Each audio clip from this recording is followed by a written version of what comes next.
$300 FPV drone can threaten a vehicle worth millions. A Shahed-type attack drone may cost only tens of thousands. So what happens when the defender answers with a missile worth millions? You may win the intercept and still lose the economics. That problem is bringing an old weapon back to the battlefield, the anti-aircraft gun. But Turkey's KORKUT is not simply spraying shells into the sky. Its real weapon is prediction. Ukraine reminded militaries why systems like Germany's Gepard still matter.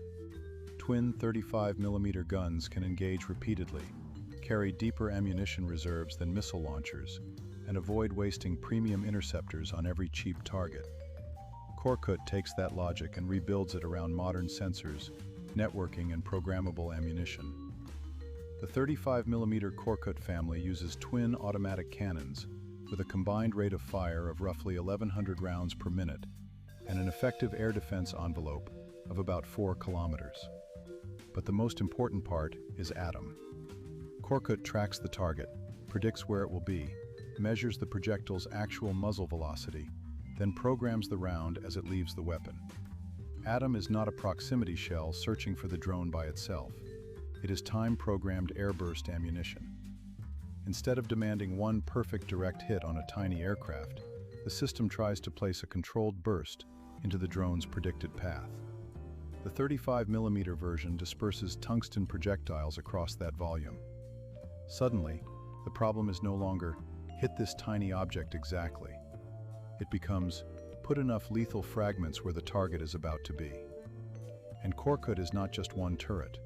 The classic battery architecture links 3 gun vehicles to a command and control vehicle carrying the wider search radar.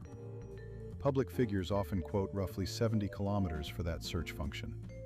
But do not confuse detection range with firing range. 70 kilometers helps build the local air picture. The 35mm guns fight at roughly 4 kilometers. That network matters because the commander can detect threats early, assign targets, reduce duplicate engagements, and connect the guns to a broader air defense picture. Then the drone threat changed again. In January 2026, Aselsan released footage of the wheeled KORKUT 140/35 engaging an FPV-type aerial target while moving. That matters because a convoy or mechanized formation cannot simply stop every time its air defense needs to fire. But Aselsan also went smaller. The KORKUT 100/25SB combines radar, electro-optics, electronic warfare, and 25mm ATOM ammunition in a dedicated counter-UAV platform. ATOM 25 leaves the barrel at around 1,100 meters per second and has a published effective range beyond 1 kilometer against mini and micro UAVs. An April 2026 demonstration showed the system destroying a quadrotor. So why reduce the caliber?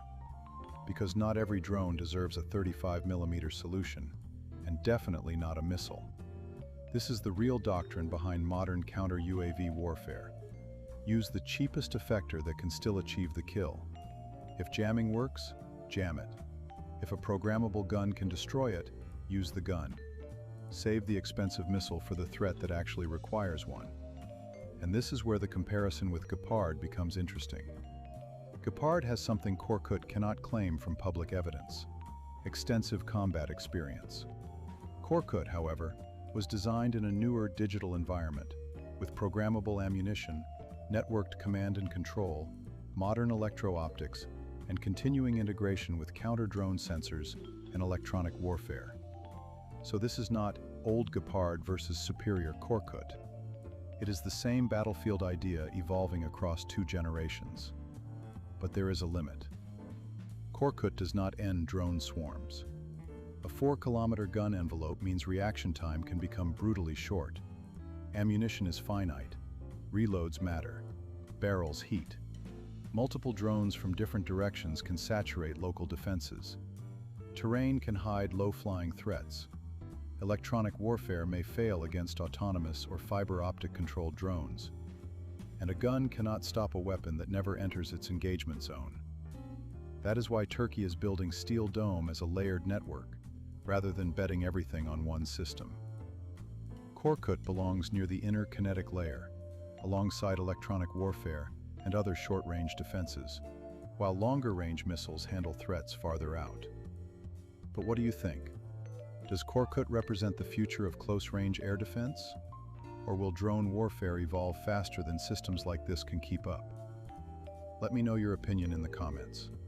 And if you want more stories about the technology, weapons, and ideas changing modern warfare, stay with Aegos Defense Intelligence. There is much more to uncover.